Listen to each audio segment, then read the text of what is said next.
What's up, guys, and welcome to the Huddle. We come at you every week to discuss how to maintain forward progress in your flooring career.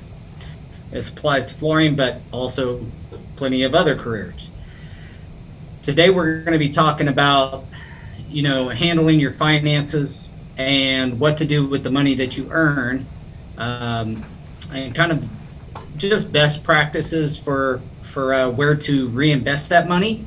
And what we have found through my 20 some years of being in the flooring business, and a lot of mistakes I made and a lot of lessons learned. And I got Daniel and Jose with me as usual, and they're going to share some of their experience and their journey as well. We'll have time at the end here for some Q&A. So if you have any questions, type them in the chat, and we'll do our best to answer those at the end. So as usual, guys, how's the week starting for you? Busy. I think we've kind of hit a bottleneck right now. With everything's kind of the end of every month. Everything's just kind of going together just like that.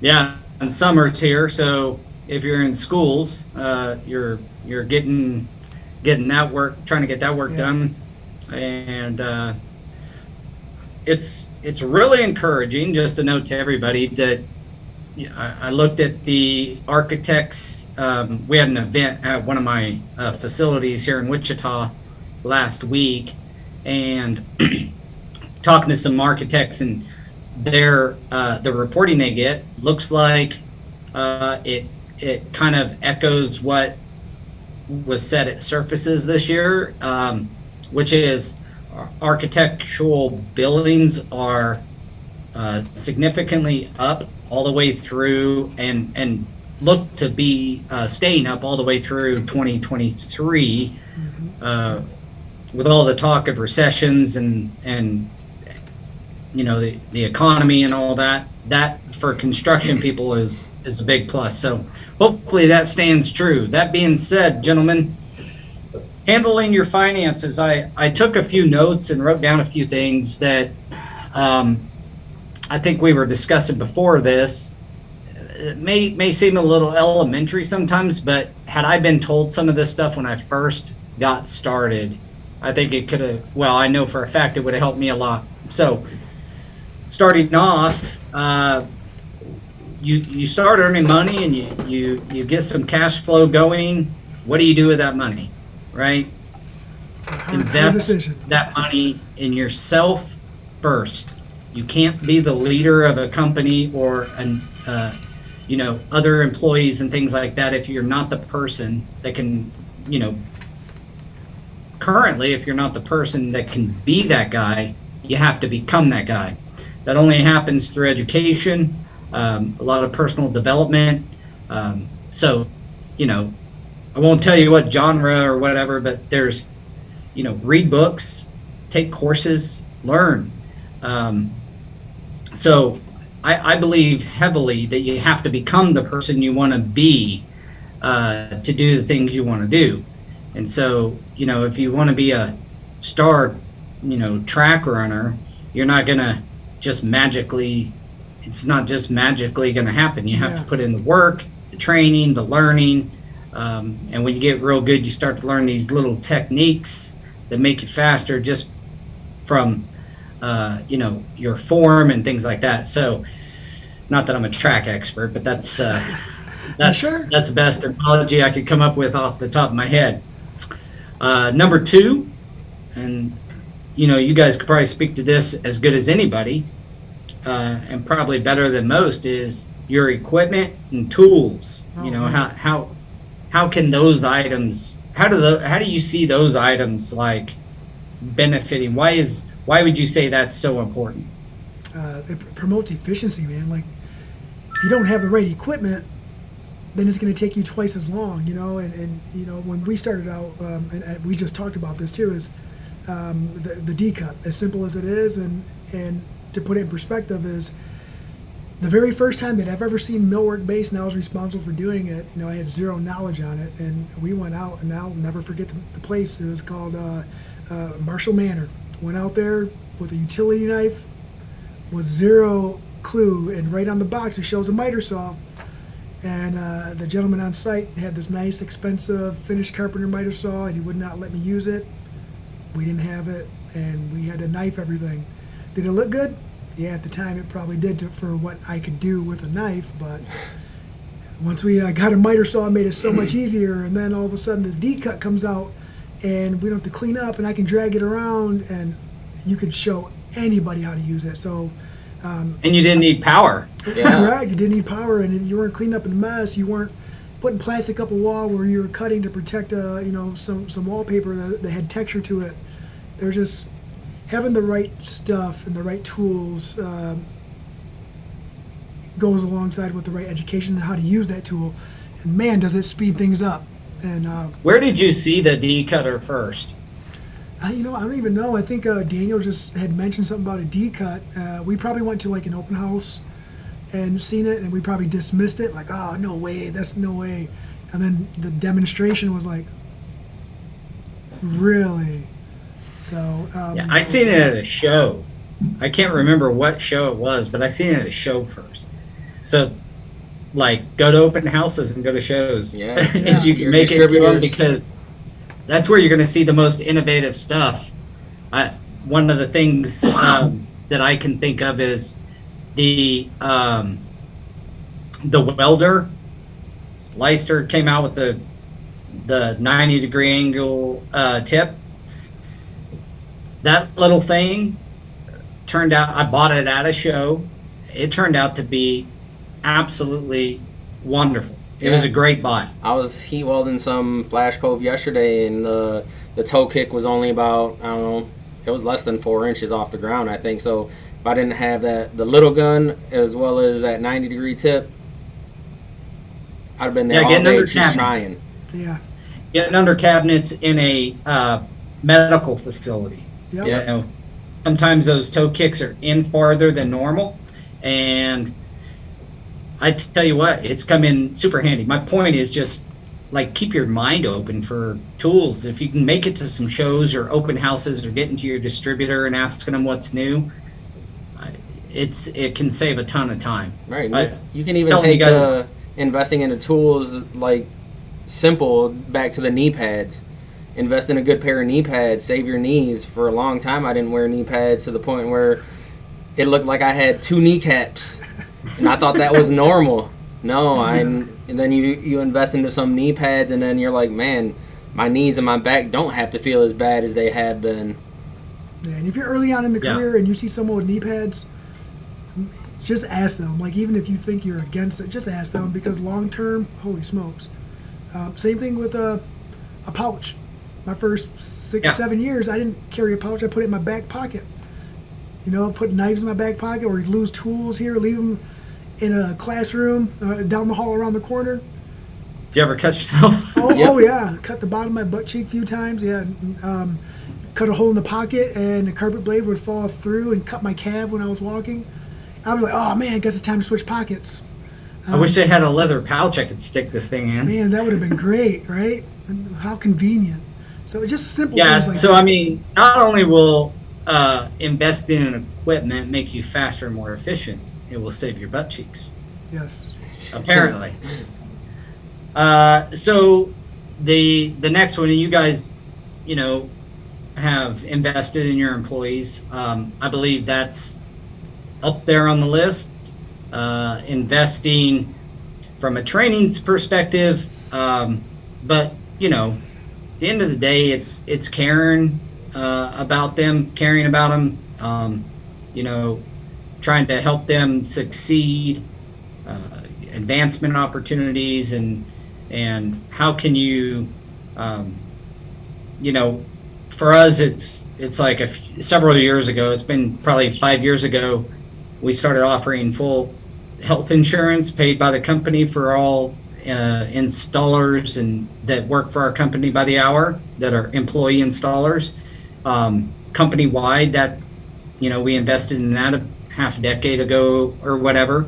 So investing in your employees, will create loyalty, but also, we want the best life for them that we can, you know, help them to achieve. Yeah, We can't 100%. force anybody to achieve, but setting them up for success as best as we know how, and listening, and hopefully having some open dialogue. So your employees, obviously, having good employees that can perform the duties that you need them to do, whether it's install or in the office, admin, those are good places to put your money as well.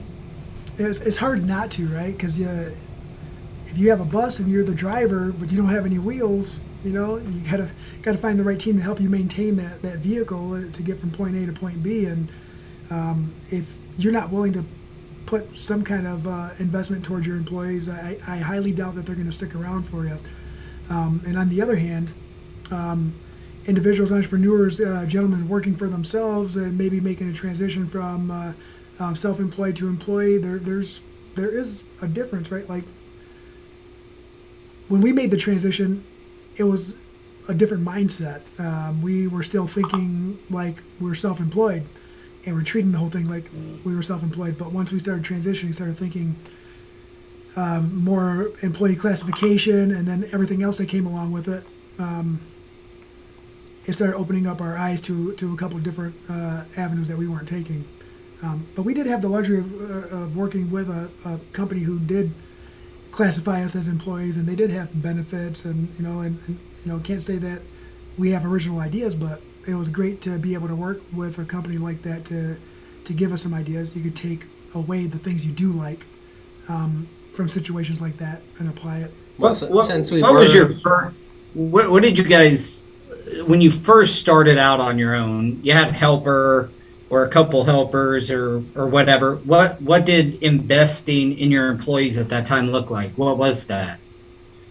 You're a new guy, you're new company, you're going out, you got an installation business, you're going to start subbing through shops and maybe, grabbing some work direct. What did it look like for you guys to invest in employees at that time? I think it was more of a thank me in my check type mentality. Hey, thanks, man, for doing a great job. Really? Thank me in my check. You know what I mean? So it was more just adding additional funds to their check or early on, it was a lot of giving them rides too, picking them up from their houses and stuff like that. You take what you can get. So it was working with them to help them be successful in one way or another, whether it's getting them to the job or which I'm sure everybody on this call, both us and anyone watching that's in flooring, can probably relate to going and waking up an installer to get them in the truck and get them to the job. So yes, hopefully, that climate changes a little bit. My hope is that the installation community starts to really take some steps forward here to get themselves trained to utilize the tools at their disposal to get trained and start caring about your career, not just about getting a check at the end of the week. A check is great. That's how we prove that we have given somebody value, is the money. But really the goal has to be something a little different, maybe bigger, which is being the best that you can be at whatever you chose to be in. I mean, The fact is, if you're in flooring, you chose it.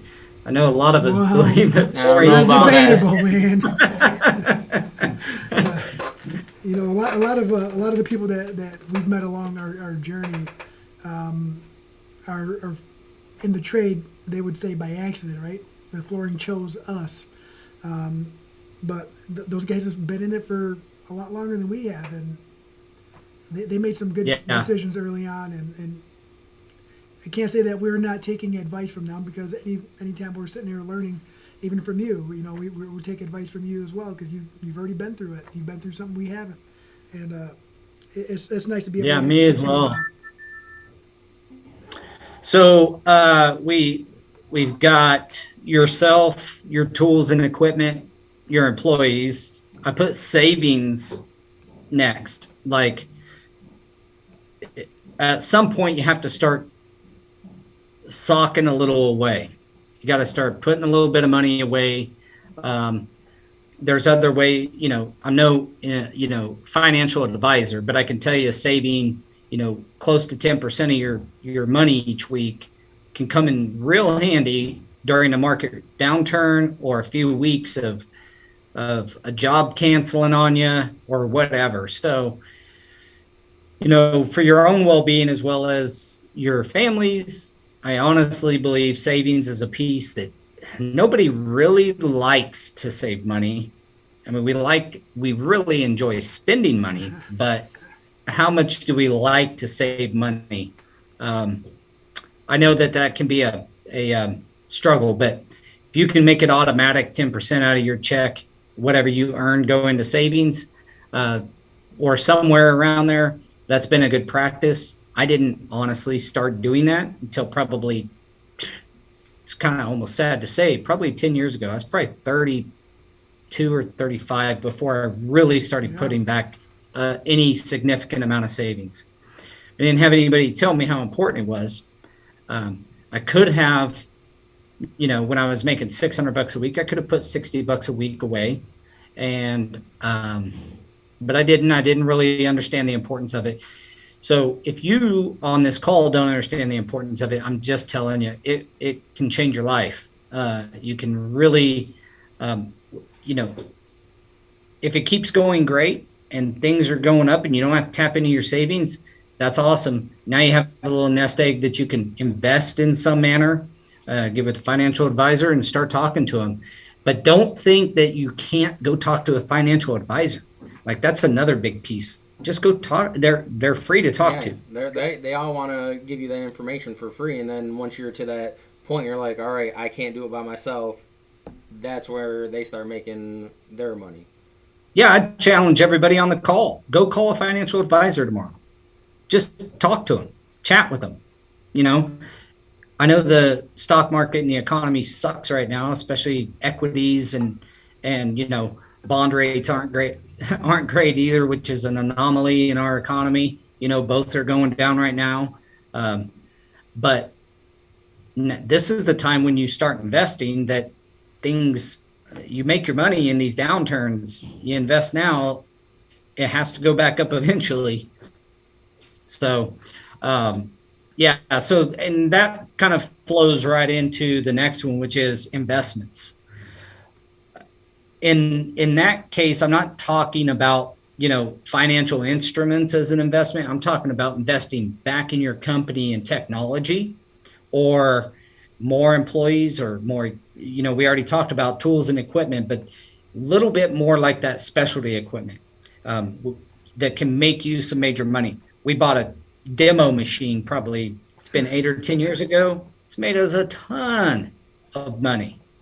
And so I know other installers that have made that investment, 40 grand or thereabouts investment into a right-on demo machine. I know guys that, they reach out to me. They're like, all I want to do is demo. I'm like, too bad. Yeah, I need you to install still. Yeah, that's a real thing. Yeah. It's but what I mean is you guys invested your time and effort into technology to make your communication better. That's what Go Carerra is all about, is a piece of technology that can help you run your company and your installation labor better and keep better track and make sure you have the right talent on the right job. But there's plenty of other software out there, from different accounting systems to project management systems. We use a product called Structure, which is an accounting project management software. Also, we use Slack for inter-office communications to help keep our email inboxes just for clients and things like that. So we're not emailing each other back and forth. I think there's 30 some employees in our company right now. All those emails back and forth. It's, we use Slack to keep our inbox clean. You guys use, I believe, Microsoft Teams for a lot of stuff like that too. Yep. I mean, that had to be an investment in time and effort to put that together. It's It was. ongoing. Yeah, it's constantly ongoing. evolving, just Yeah. like, anything in business. If it's not evolving, that means you're doing something wrong, right? Well, you're not pushing the envelope much if Yeah. in that case, but yeah, I agree. Well, that's where the progression here is. You start off as an installer, you start with tools, and then your first employees, and now you're investing in technologies that'll help your company grow. Maybe you got an office manager or somebody, an assistant of some sort that's helping you, and you need communications pieces. So just keep your mind open. The real thing here is one of our core values at Stewart and Associates is to stay innovative. We want to be on the forefront of technology and things that are going to make our company and our employees more productive. That's a constant search. There's always new stuff coming out. There's always new things to do. It's a constant search to find the items that match what your need is. And, I encourage everybody to, stay on the forefront, keep your mind open for different things that can make you better. Right, and it's a mindset switch too, right? Because when we started, it was always, well, I can't afford this. I can't afford to classify these guys as employees. I can't afford this piece of software. This machine. And then, we This can't welder. afford this demo machine. And then it gets to a point where you're like, I can't afford not to do this. Yeah. What's funny is that I can't Yeah. afford it. I remember, I'm going to go way back when we started and we were excited, but when we bought our first welder, heat welder, that was expensive to us. I think we spent just over $4,000 or something, right around $4,000, and we didn't really have anything. We didn't have any employees yet. And I remember we bought it because I was like, if we don't have it, I can't go after that work. I can't get the work and then say, now we need this, because now we got to wait because I need to get these tools. And it was like, put it in your pocket, put it in your toolbox, and then say, yes, we can do that. But we bought it, and the first thing that we went and did was a 3-foot repair seam over at a hospital. It was a saddle in a doorway. Both of us went. We too. both went. We were excited. Let's check it out. Let's and Huge profit. yeah. But it's just, it's nerve wracking, man. It is, man. And you don't see the light at the end of the tunnel until you start getting that vehicle in motion again, right? So it's just, Well, that's the idea that's why it's an investment, right? That's the idea of investing, is delaying your gratification for that 100%. whatever you're investing in. So that's whether it's money or a tool. A lot of people buy something just like you that it maybe not pay for itself next week. Now, I got a great story about my demo machine. I did pay for it in 1 week by landing a big job. I remember it like it was yesterday. I was on vacation in the Bahamas, and I called my rep and I'm like, I need that machine delivered tomorrow. So I was in the situation you're talking about avoiding, and I had to pay extra. It was a nightmare, but we did get the job done. It went really, really well. And that one job paid for that machine. So there's opportunities out there to keep your mind open for that stuff too, if you're willing to invest that money. In fact, our batteries just went out on that machine, cost $6,000 for new batteries. oh no. Yeah. But I'll tell you this, we are lost without that piece of equipment. We have guys now that We don't use know it what so it's like much. to tear it by hand. We have you should tear this up by hand. I'm like, 4-inch strips or 4-inch scraper or 2-inch strips. No way. I would quit. Yeah, we know. Yes, you would. Yeah, and that's why we have 2 of them now too. Is if one goes down, we still got that backup. Yeah. And it's, Yeah, I need to get another. You guys are ahead of me on that. it's crazy, just taking both. I need of the them plan on B. the job sites sometimes. Just the amount of work that can be done. Yeah. Well, and you do, that kind of goes back to some previous huddles we've had. It does add to your professionalism. You pull that sucker up in a trailer and you pull that thing off. People are like, these guys know what they're doing. Or you got 10 guys with clamp pullers and, spud hose trying to tear stuff up. Or we used to call them idiot sticks. They have weighted, spades that you'd use to tear up VCT back in the day. Well, so last I have, I put it last because it's the one that I think probably uh, turns people off the most, but it really probably should be number one, and that's taxes. I cannot tell you how many stories I've heard of installation companies going under or coming to me for an hourly job because they didn't pay their taxes. They didn't track them. They didn't have a way to keep up with what they were earning so that they kind of had an idea on what to save back or pull back for taxes. And this is separate from your savings. You know, if you're doing well as an install company, you're going to be, I mean, get with an accountant. That's another thing. They are cheap when it comes to, let's call it a life cycle cost. Like, yeah, they're expensive by the hour, but when you need them for that hour, they're cheap.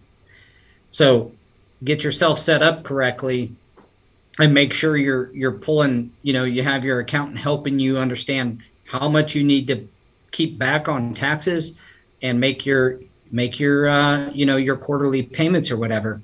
However you guys want to do that, that's up to each individual person or each individual company. But I would tell you, if you are not keeping track of that and making it a priority, I didn't early on. I got in tax trouble, bad tax trouble. I was able to pull myself out of it. But I know I've sat with you guys and talked in the past. I know you've had your problems. So this isn't something that it's almost like every installer I've ever talked to almost has either major tax problems currently or has had them in the past. Yeah, I had them in the past. You had them in the past. Listen, everybody. Right. Pay your taxes. Find a way to charge more money. Take some of the techniques we talked about before about making more money, increasing your value to the industry so that then you can demand more. And by all means, you know, a good place to start is around 25%. You could be all the way up to 35. You know, I think the top tax rate's like 39. So I guess you could get all the way to that level. You have to know kind of where you're at. But if at the very least you're doing 25%, get with your accountant, make sure you got your deductions, you're taking advantage of all the tax code that's there for you to take advantage of.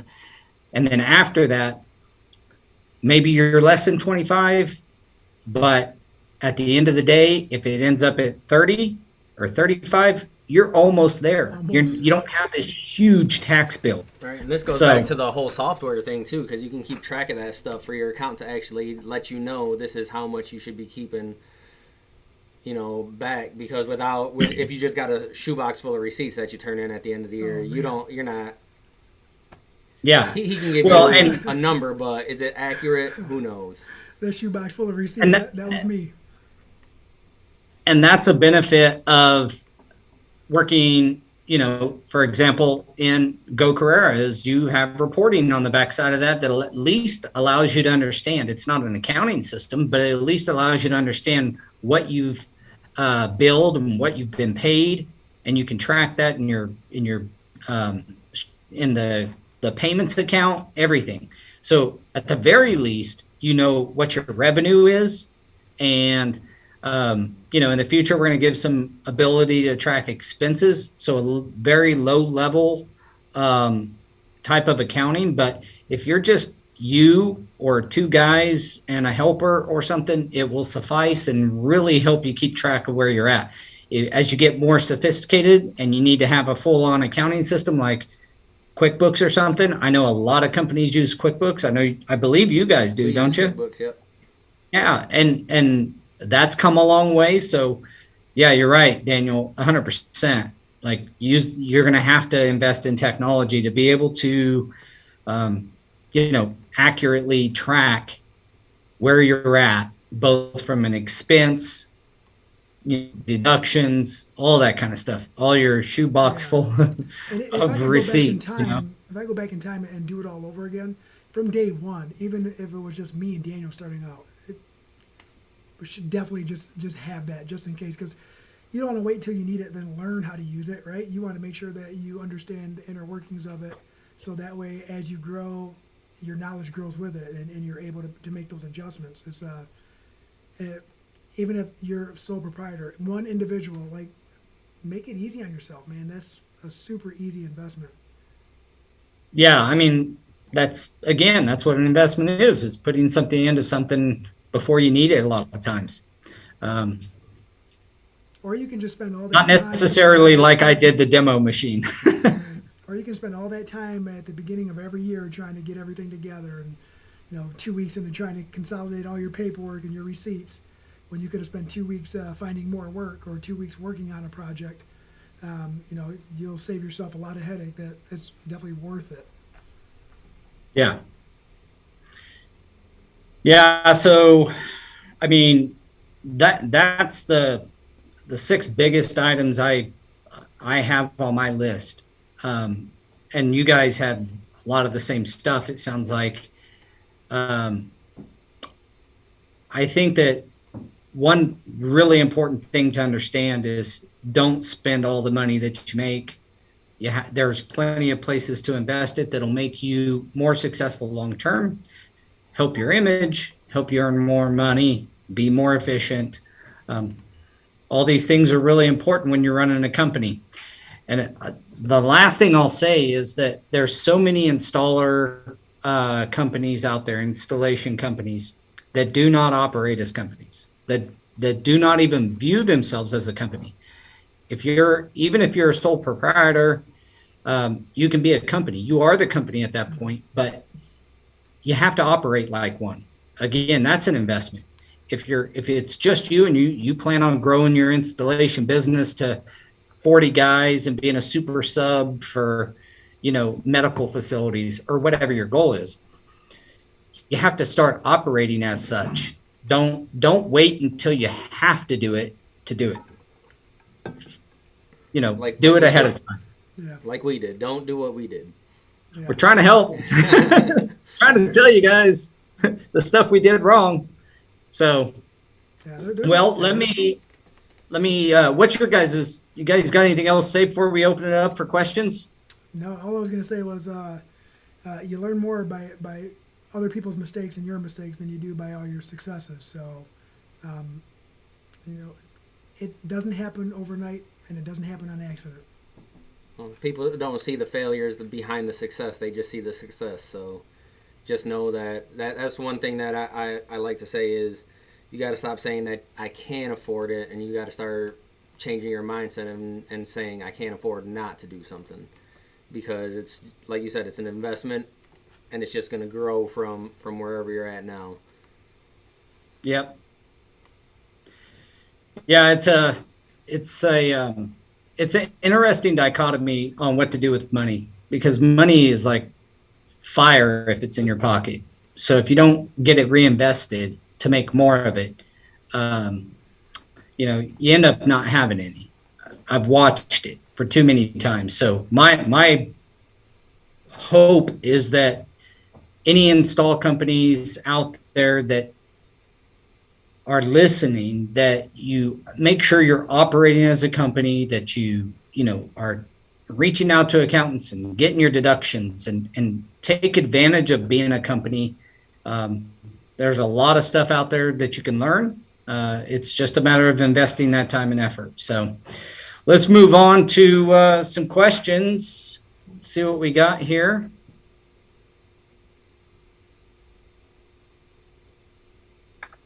Okay, we had a question come in. How do you recover or bounce back from a year of not correctly handling your money? It's hard. Yeah. It's hard to bounce back. What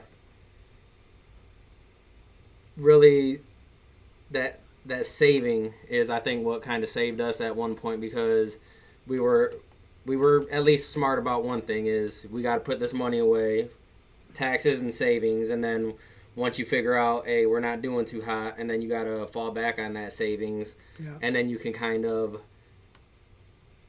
take a look at the big picture and be like, all right, this is what wasn't working, this is what has to change, and then you have that cushion in order to be able to do that. Yeah. And if they're referring to like taxes and all that, as far as falling behind and not paying their estimated or their quarterly, not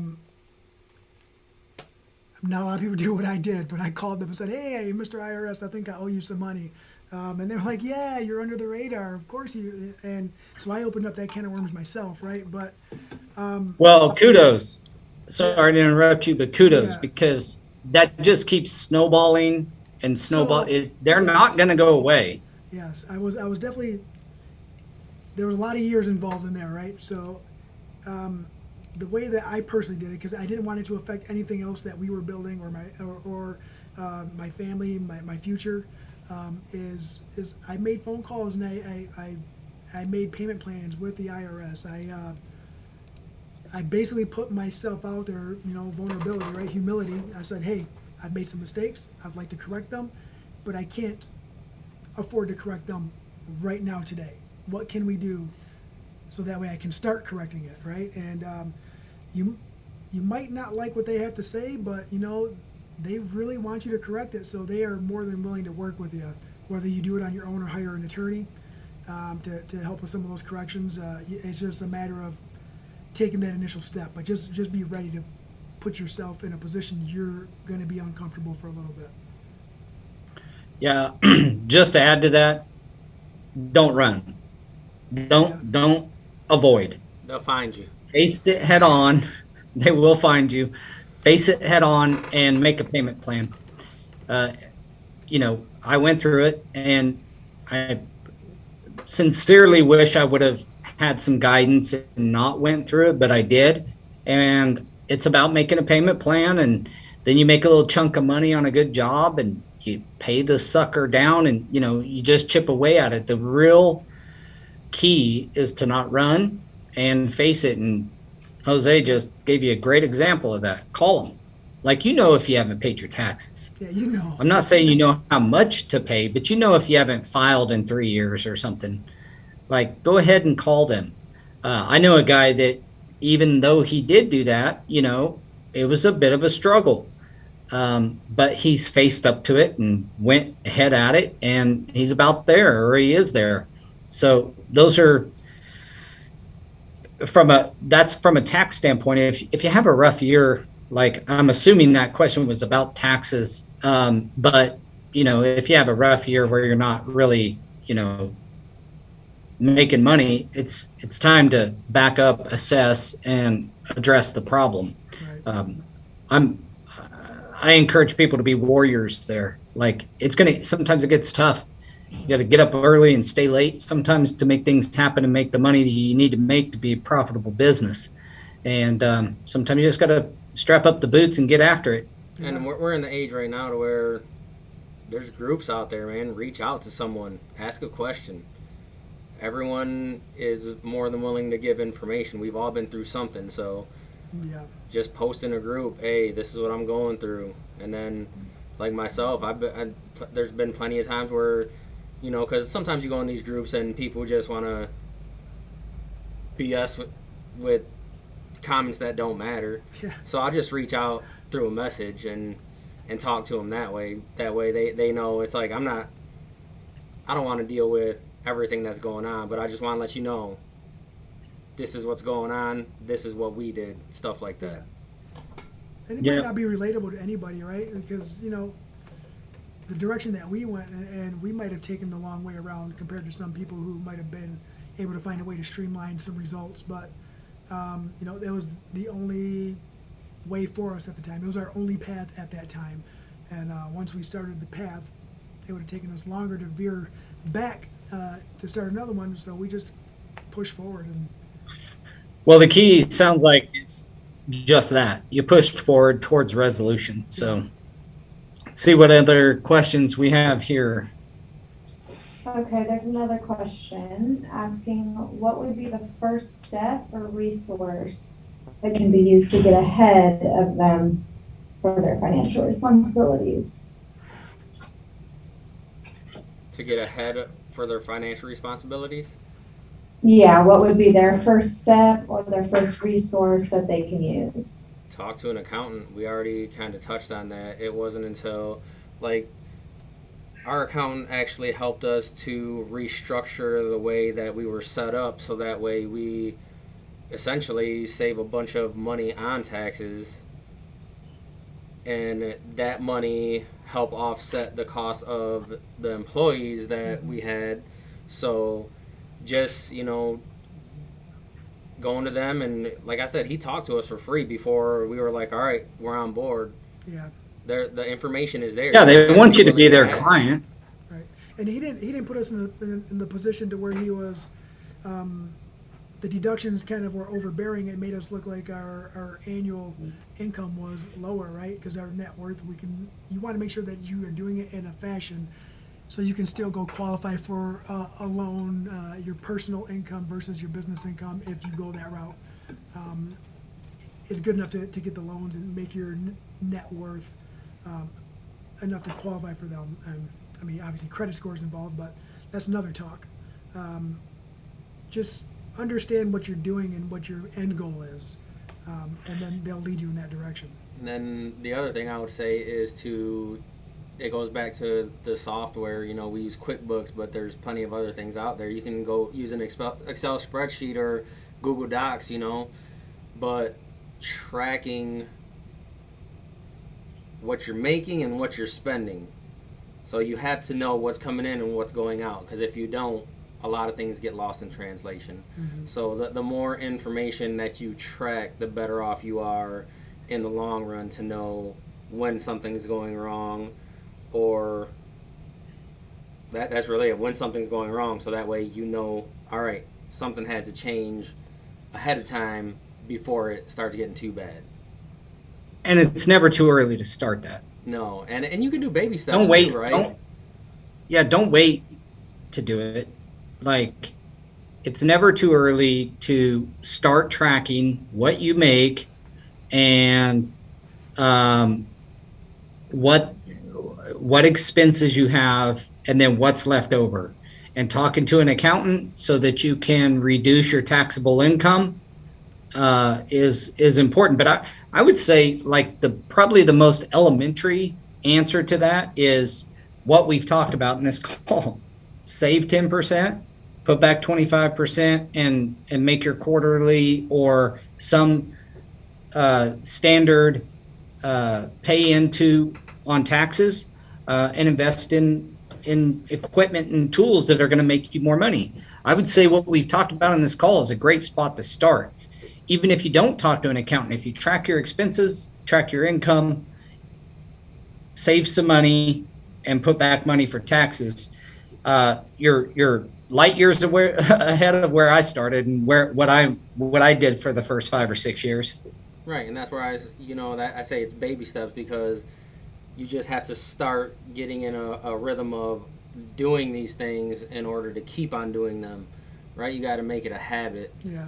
And then once it becomes a habit, then it's easier to go back and be like, okay, now I need to track this, or now I need to break down, these costs per job. And then we're still not to a spot yet to where we feel comfortable where we're tracking enough stuff. So it's just continuously going and being like, all right, once I get in the habit of this, I can go back and then start tracking the next thing, so that way next year at this time I'll know where I'm at with that. We'll just keep improving, right? Like you said, like, do it. Don't think that you have to wait till you're going to be perfect at it to start, get better each year. Eventually you get there. We had a comment come across here that says contractors need to understand their overhead first and foremost. They need to know what it will cost to live. You have to put all this together so you can know how to charge appropriately and figure out your taxes. Yeah, for sure. I mean, overhead and cost expenses is important. Early on, you may not have much true overhead. When I started, it was just me and a helper, and I started subbing. When actually opened the company and we got a little office, now we got overhead, and we had to know what our expenses were. And when you get to that point, it's good to figure out what your break even point is. How much do you need? How much revenue at your regular profit margin? How much revenue do you have to make to break even? Now you have a goal of where to break even, and then north of that is profit. We found that as we grew and got bigger and bigger and bigger, our profit timeline got farther and farther down the year. It wasn't until the last quarter of the year that we actually started to pull in the profit for the entire year. Up to that point, even though we're profitable, we're making money every month. The bottom line is, from a yearly basis, you have a break even point. And I would encourage anybody, know what your break even point is, and then you kind of know where you need to drive north. Because at some point, if your overhead are somewhat fixed and you increase your revenues versus that stagnant overhead, that's when you hit profit. So any other questions? Oh, we got Kyle. Raise his hand. Go, Kyle. Well, that was my comment. So I can't turn my video on. If you want to turn my video on, I can. You can see my face. But awesome. No one needs to see your face. No one needs to see your face. Hey, I don't disagree, sir. So what I was going to say is, you were talking about early on, you didn't have a lot of overhead, and I slightly disagree with that, and I think it's overlooked. Okay, so when I'm talking about overhead, your truck is your overhead, your tools are your overhead, your trailer's your overhead, the employee is overhead. Like, there's way more expenses than what people are looking at, in my opinion, especially if you do have an employee. Right now you're adding in workman's comp, matching taxes, you have your general liability, you have any other insurances for your truck. I put insurance on my trailer, I've got insurance on my tools. So all this stuff starts adding up, and it's more. Like, I think a lot of guys look at it and they're like, okay, well, I need to make $75,000 a year, and that breaks down to X amount of dollars per day. Well, that's great, except you forgot about the taxes and everything else. I want to be able to buy a new $30,000 used truck every 5 years. So that's built into my overhead. I'm not paying for that out of my $75,000. That would be foolish, right? Because it's the business, it's the trucks, it's the business's truck. So it needs to pay for the $30,000 truck every 5 years. I have my tools on a 5-year replacement plan. If I take care of them, can they last longer than that? Sure, but we have to know what it costs, and then that money's there. So if I'm not replacing, how did you go about that? I completely agree. Okay. How did you go about assessing that early on when you had a van and some tools, or a truck and some tools, and you figured your replacement costs for tooling and things like that, which is very much a overhead item that typically comes a little later, but certainly the vehicle and the tools and such, that's pretty cool idea to put together a expense, so to speak, for tool replacement. Yeah. How'd you go about that? So I'll be honest that I came up with it maybe like a year ago, and it was just, I have a knack for numbers. Like, early on, I was asked by somebody that I was in a BNI group with, and they were like, what's your like break even point for a day? And I was like, it's like $500. They're like, well, how do you know? And I was like, I know. And so I went and sat down with my bookkeeper, and it turns out it was $500. But that was breaking dead even. Like, taxes were covered, expenses were covered, everything. And so as I got better and I started charging more, I really started looking at it, and I kept seeing people, what do I charge, right, in all these different groups. And so I developed a spreadsheet, and I was just like, okay, folks, I need help. Like, what are the expenses that it costs you to run your business? Like, start throwing everything in the kitchen sink at me. And I put together a comprehensive list on a spreadsheet, and I figured out if it was an immediate expense, then that comes out as a business expense that year. If it's something like your tools or your truck and you're having to save that money up year over year, then there's a column in it that you can mark it as taxable because you're going to pay taxes on that money sitting there. And so it takes into account, 20, 30 things. And if you have things that you need to add, you can add them in. If you have a shop space, you can put that cost in. If you have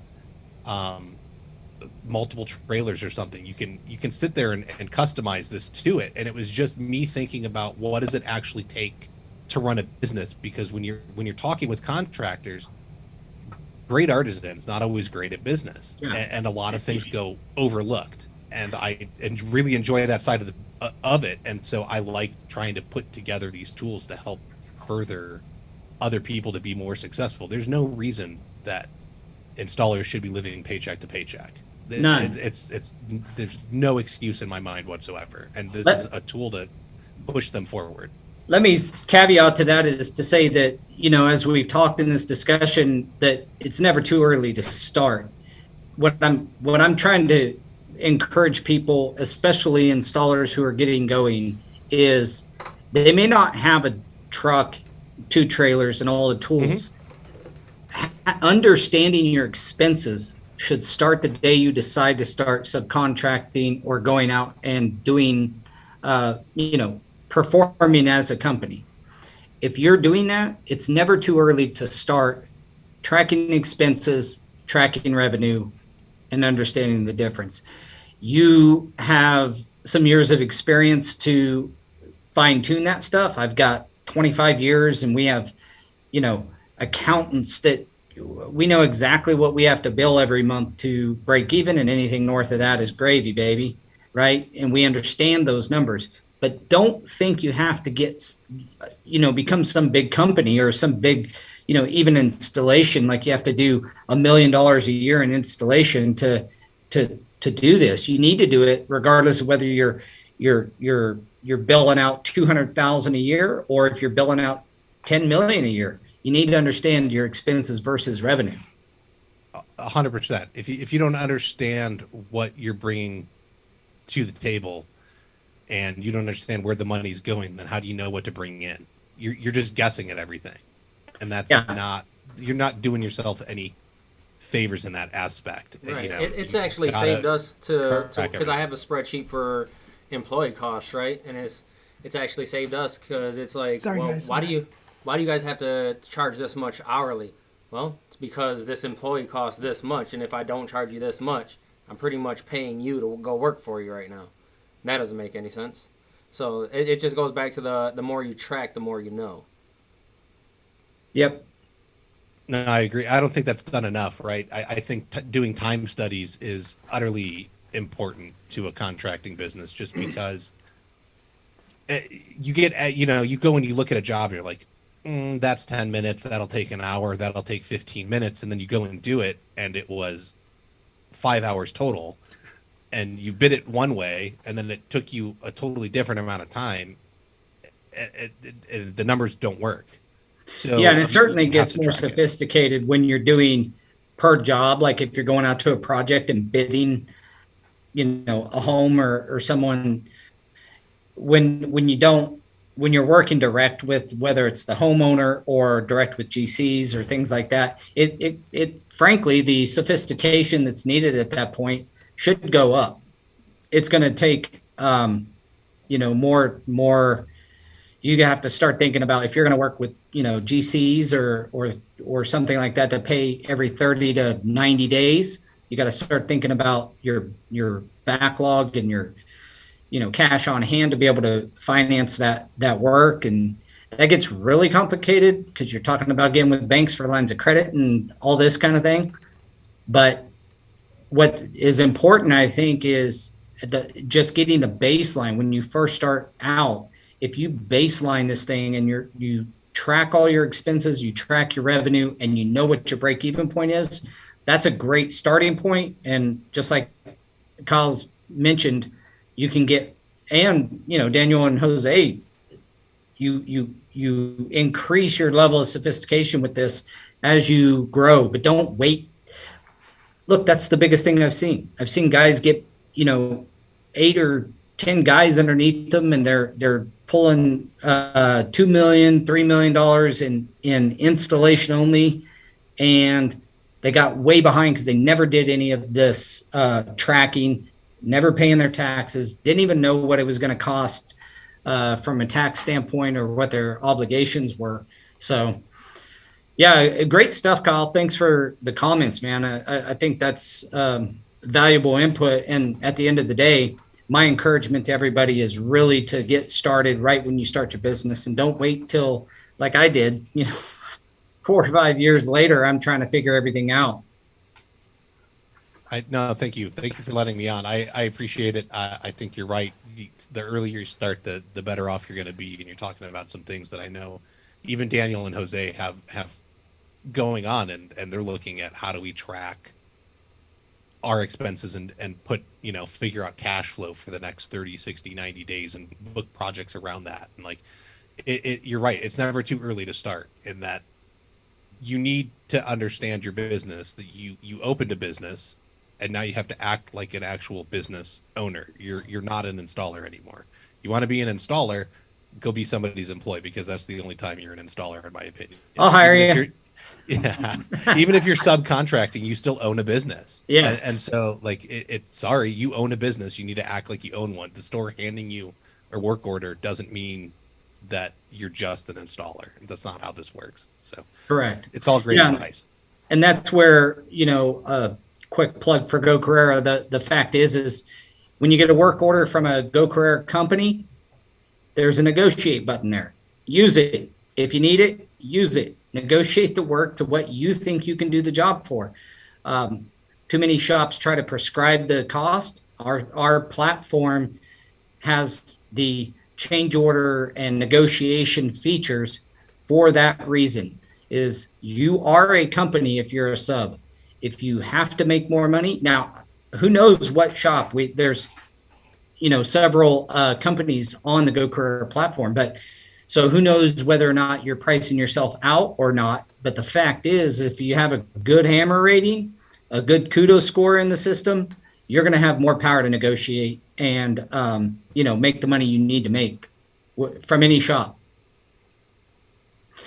That being said, guys, thanks everybody for joining us today. We've ran out of time. I want to give a special thank you to Daniel and Jose for joining us again. Kyle, thanks for your input. We super appreciate it. And everybody who had questions, come back next Tuesday. We'll be, I forget, what is our, do you remember?